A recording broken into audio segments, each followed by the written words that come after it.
ថ្ងៃនេះយើងសិក្សាអំពីមាន verb to be មាន am is are ហើយប្រើថាគឺឬក៏ជា am ប្រើជាមួយ I are ប្រើជាមួយនឹង you we they is ប្រើជាមួយនឹង he she it ហើយក៏យើងបានចូលមកដល់សព្ទនាមប្រធានអង់គ្លេសថា subject pronouns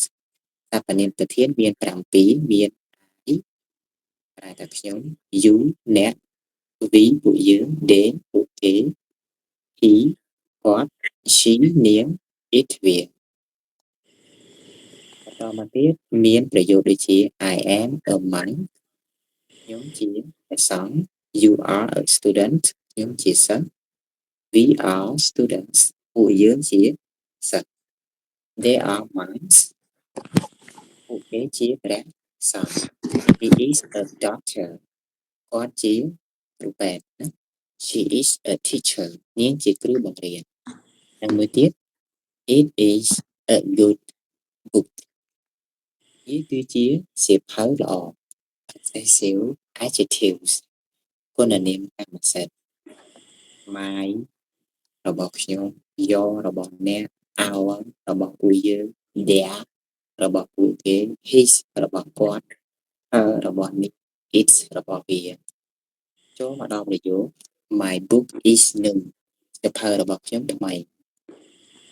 my books are new សៀវភៅរបស់ខ្ញុំគឺថ្មី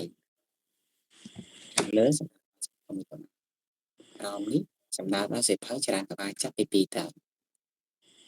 Your phone is black ទូរស័ព្ទរបស់អ្នកពណ៌ខ្មៅសំដៅដល់ទូរស័ព្ទមួយ